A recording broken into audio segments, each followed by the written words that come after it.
Okay, night scene foliage, macro wide angle lens on, probably with smeg on the lens I haven't washed off. Homemade lens hood. That's just from my memory, fellas, because you know I'm not going to remember that stuff, and I just haven't got the time to write these things down.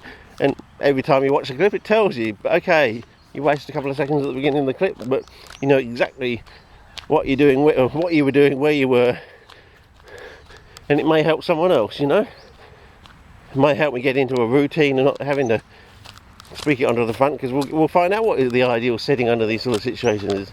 Is the camera going to flare out? But you see, it's got the sort of the stony laterite look of my local area to some degree. It's not as, you know. Oh, there we go. Our first GLID. It's not a bad one, but you know, it's like probably half its maximum size. You know, give it another month. Oh, there's another one. Now, didn't we find one plant here, and we calculated we were going to get a certain number of plants? If each seed pod had 80 seeds in it, we're going to get so many. 2, 3, 4, 5, 6, 7, 8, 9, 10, 11, 12, 13, 14, 15, 16, 17, 18, 19, 20, 21, 22, 23, 24, 25, 26. It's not a proper survey. 27, 28, 29, 30, 31, 32, 33, 34, 36, 37, 8. So by the looks of it, there's probably about at least, I don't know if we find any more, I reckon about 80 plants if we counted them all. So you could either say that one complete seed pod is totally germinated, or of that number of seed pods that we counted, you can work out the percentage. So if we go back to that video I did end of last year or whatever it was, and we took a rough estimate of the number of seed pods on that one plant, and we make the rough estimate, we've got about 80 plants here, and we know, I know from past many years of experience, you can get up to about 80 seeds per capsule sort of thing on a regular basis sort of thing. So if we make that assumption, it tells us that one complete seed pod, capsule is completely germinated, which is highly unlikely, I would think, or these germinations have come from the rest of all the seed capsules, and we roughly counted those, didn't we? So you can do your rough percentage very quickly. You've got a little bit of data coming back just from one season into the next sort of thing.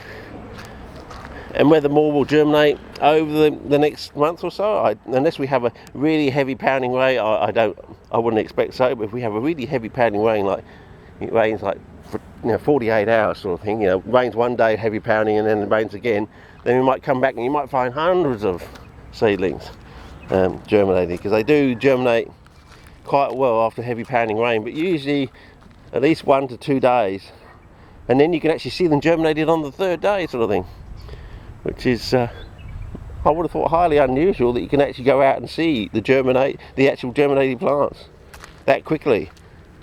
But then again, they've only got one chance in life. They have to be quick. They have to make use of their opportunities, I suppose. Maybe there is a set time limit, and they can grow so quickly, like it's sort of genetically programmed in there. They can grow at a certain rate, so if they get the right moisture, they know that they can get right to the seed bearing stage of their life. So it's all go Red Rover. They just take a chart. They take like a calculated genetic chance or thing. We've got more of these Oxalis capensis plants. But anyway, it's probably time to. I'll just end this clip with just a quick search around here to see if any seeds have been washed over, anything's germinating in this area. And otherwise, we could honestly say that no, I can't see anything there. So it's obviously that one plant that we saw there. It's done all that basically. Whether the seed from previous seasons, the previous season from that, I don't know. I didn't really film that, but I mean, that's the point of making an assumption. We saw that was the only plant there. We've made that assumption. We've noted that assumption. It might not be true, but that's the way it works. It's okay to make an assumption as long as you note it down and you go back to, if we go back and suddenly in the future years there's an absolute, extraordinary increase in the number, then we have to assume that there were other plants there in previous seasons that had already set seed into a seed bank sort of thing. But otherwise, if we can follow a trend from all these plants, and we can follow the exponential growth from all these plants that drop seed, then we can probably work backwards to a starting point of just the one plant sort of thing. Okay, now I'll start a new clip down here, and we'll just have a quick squeeze if there's any plants around here, and then it might be just a case of walking along there, and then we go and look for one of the satellite pig colonies, and that'll be it for this afternoon, I think. Okay, what's the time now, just in case you're wondering? 2:19. We've had about 20 minutes out here so far.